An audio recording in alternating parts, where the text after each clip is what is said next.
နာပါရှင် KMTX Knowledge Sharing Program မှာကြိုဆိုလိုက်ပါတယ်ဒီနေ့မှာတော့ကွန်ပျူတာအသုံးပြုသူတဦးအနေနဲ့မဖြစ်မနေတည်ထားတဲ့ common shortcut လေးတွေအကြောင်းကိုအပိုင်း၃ပိုင်းခွဲပြီးပြောပြပေးသွားမှာပဲဖြစ်ပါတယ်ရှင်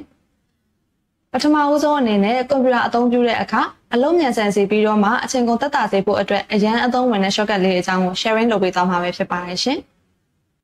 ပထမဆုံး shortcut လေးကတော့ Control C ဖြစ်ပါတယ်ဒီ shortcut လေးကတော့ copy လုပ်တာပါ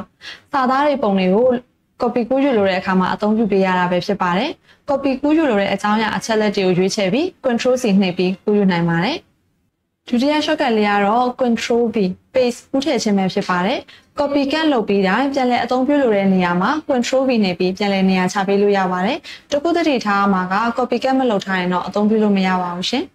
။တတိယ shortcut လေးကတော့ Control X သူကတော့ cut ဖြစ်ပါတယ်။အချက်လက်တွေကိုတနေရာနဲ့တနေရာကိုရွှေ့ပြောင်းလို့တဲ့အခါမှာ Control X နေပြီးမိမိလိုချင်တဲ့နေရာအသစ်စီကိုရွှေ့ပြောင်းနိုင်ပါတယ်ရှင်။နောက်ထပ်အသုံးဝင်တဲ့ shortcut key လေးကတော့ Control Z ဖြစ်ပါတယ်။သူရဲ့လုံဆောင်ချက်ကတော့ undo လို့ခေါ်တဲ့နောက်ပြန်လှည့်ခြင်းပဲဖြစ်ပါတယ်။ဥပမာအချက်အလက်တွေသို့မဟုတ် file တစ်ခုခုမှားဖြတ်မိတဲ့အခါ data တွေနေရာမှားရွှေ့မိတဲ့အခါမျိုးတွေမှာ Control Z နှိပ်ပြီးမူလအတိုင်းပြန်ဖြစ်အောင်လုပ်လို့ရပါတယ်။နောက်ဆုံးအရေးကြီးဆုံး magic key လေးကတော့ Control S လို့ခေါ်တဲ့သိမ်းဆည်းခြင်းပဲဖြစ်ပါတယ်။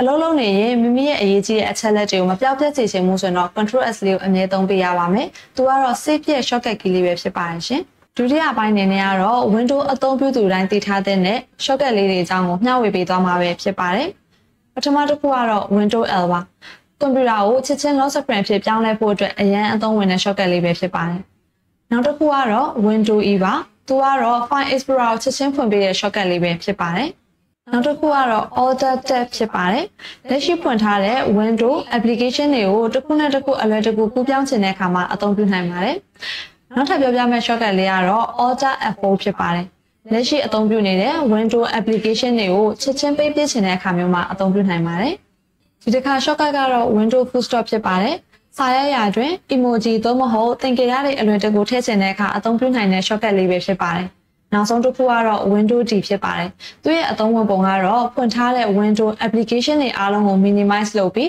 desktop ကိုပြန်ကြည့်ချင်တဲ့အခါမှာအသုံးပြုနိုင်ပါတယ်ရှင်။နောက်ဆုံးပိုင်းမှာတော့ internet အသုံးပြုရမှာအချိန်ကုန်သက်သာစေဖို့အတွက်အသုံးဝင်တဲ့ browser shortcut လေးအကြောင်းကိုမျှဝေပေးသွားမှာပဲဖြစ်ပါတယ်။ Chrome, Microsoft Edge, Firefox စတာတွေမှာအသုံးပြုနိုင်ပါတယ်။ Control T website ကိုတစ်ခုထပ်ပို့ဖွင့်ပြီးတော့အသုံးပြုချင်တယ်ဆိုလို့ရှိရင်တော့ Control T နှိပ်ပြီး New Tab ခေါ်ပြီးအသုံးပြုနိုင်ပါတယ်။ Control R website page တွေကို refresh ဖြစ်ဖို့အတွက်အသုံးပြုနိုင်ပါတယ်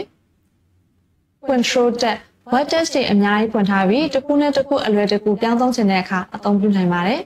။ Control J download လုပ်ထားပြီးသား file တွေကိုအလွယ်တကူယူကြည့်ချင်တဲ့အခါအသုံးပြုနိုင်ပါတယ်။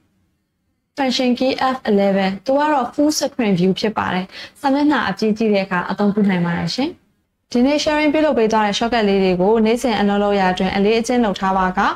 အချိန်ကုန်သက်သာစေပြီးအလုပ်များကိုပုံမှန်မြန်ဆန်စွာလုပ်ဆောင်နိုင်မှာပဲဖြစ်ပါတယ်။ဒီအကြောင်းအရာတွေအားလုံးကိုကိုယ်တိုင်နဲ့ကိုယ့်ပတ်ဝန်းကျင်ကိုယ့်လုပ်ငန်းခွင်မှာပြန်လည်အသုံးချနိုင်မယ်လို့မျှော်လင့်ပါတယ်ရှင်။နောက်ထပ်လည်း knowledge sharing နဲ့ပတ်သက်တဲ့ခေါင်းစဉ်တွေကိုစဉ်ဆက်မပြတ်တင်ဆက်ပေးသွားမှာဖြစ်တဲ့အတွက် KMTX e-learning platform မှာဝင်ရောက်ကြည့်ရှုပေးဖို့အတွက်ဖိတ်ခေါ်အပ်ပါတယ်။အားလုံးကိုကျေးဇူးအများကြီးတင်ပါတယ်ရှင်။